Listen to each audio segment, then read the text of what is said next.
Hay lugares que parecen detenidos en el tiempo. Valles silenciosos donde la rutina es tan predecible que cualquier quiebre se siente como una grieta en la realidad. Coliguay era uno de esos lugares, un pequeño sector rural de Chile, rodeado de cerros, caminos de tierra y una vida marcada por la distancia del ruido urbano. Allí, en 2012, ocurrió un hecho que no solo estremeció al país, sino que obligó a mirar de frente una pregunta incómoda. ¿Cómo personas comunes pueden llegar a justificar lo injustificable cuando creen estar siguiendo una verdad superior? Esta historia no comienza con violencia, sino con búsqueda, con personas que, como tantas otras, se sentían perdidas, desconectadas, heridas por experiencias pasadas y decepcionadas de las respuestas tradicionales. Es una historia donde la fe se confunde con certeza absoluta, donde el liderazgo se transforma en poder psicológico y donde el pensamiento crítico se va apagando lentamente, casi sin que nadie lo note. En el centro de todo aparece una figura que se hacía llamar Antares de la Luz, un hombre cargado de simbolismo cósmico, promesas de iluminación y un discurso que parecía ofrecer sentido en un mundo caótico. Hablar de la secta de Coligüey no es hablar de monstruos, sino de seres humanos. Y quizás por eso resulta tan perturbador, porque nos enfrenta a la fragilidad de nuestras convicciones y a la facilidad con la que pueden ser moldeadas cuando alguien logra ocupar el lugar de la verdad absoluta. Antares de la Luz nació como Ramón Castillo Gaete. Antes de convertirse en líder espiritual, fue un hombre más, con una biografía marcada por quiebres emocionales, búsquedas espirituales erráticas y un profundo conflicto interno. Desde joven mostró interés por lo esotérico, la astrología y distintas corrientes alternativas. No era extraño en sí mismo. Muchas personas transitan esos caminos en busca de identidad o consuelo.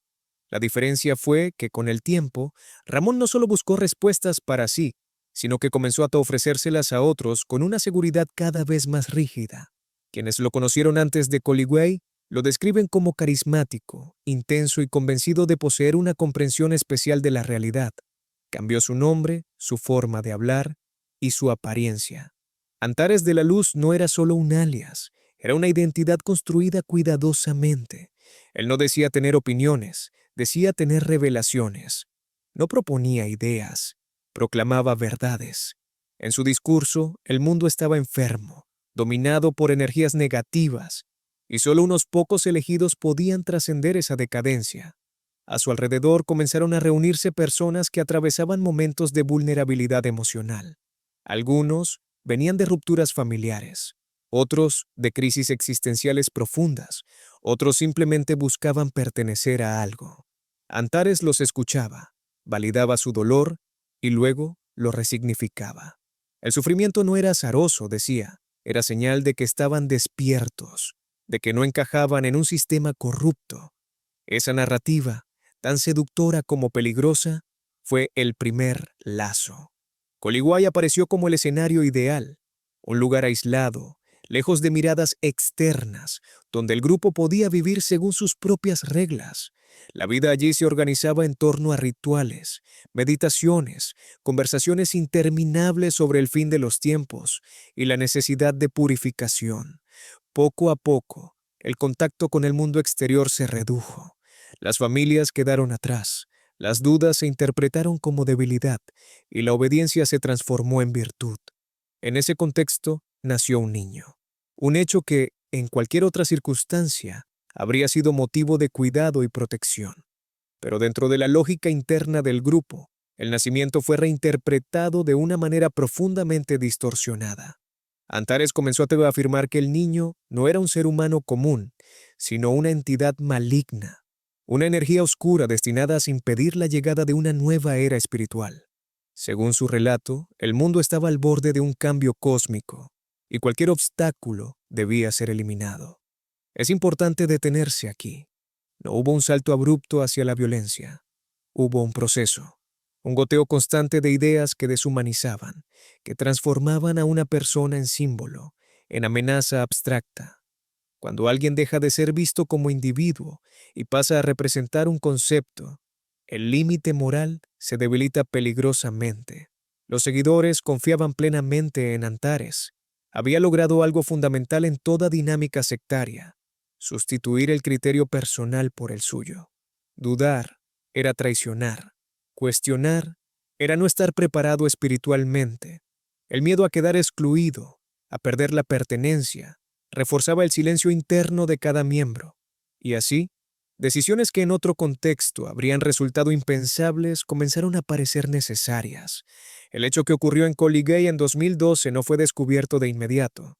El aislamiento geográfico y social permitió que el grupo creyera por un tiempo que su acción quedaría en el ámbito de lo invisible.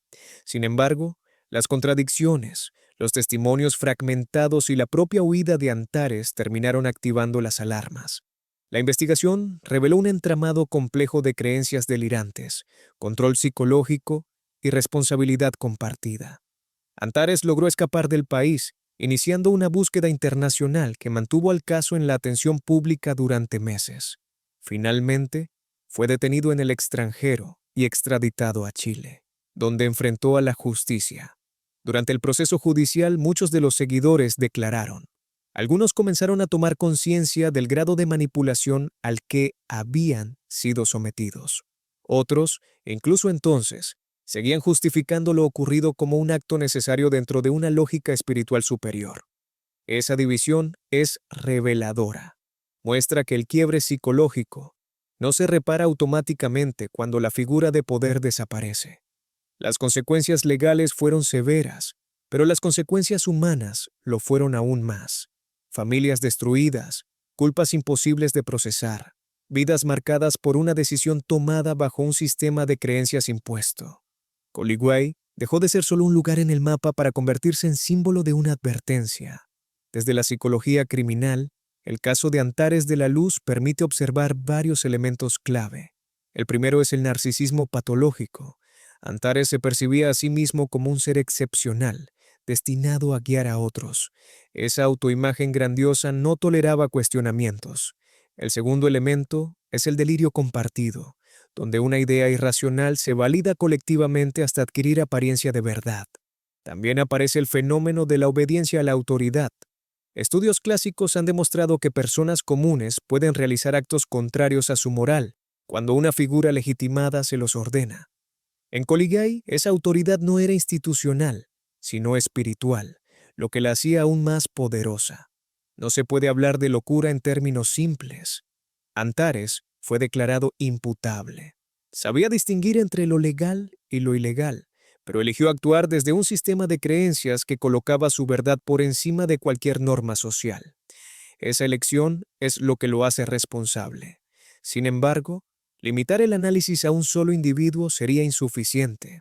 La secta de Coligüey también nos habla de una sociedad donde muchas personas se sienten desamparadas, desconfiadas de las instituciones y ansiosas por encontrar sentido. En ese terreno fértil, discursos absolutistas pueden crecer con rapidez. La reflexión final es incómoda pero necesaria. Ninguno de nosotros está completamente a salvo de la influencia.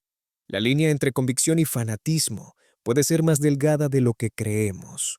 Coligüey nos recuerda la importancia del pensamiento crítico, de la duda sana, y de no entregar nunca nuestra capacidad de decidir a otro ser humano, por muy iluminado que diga estar.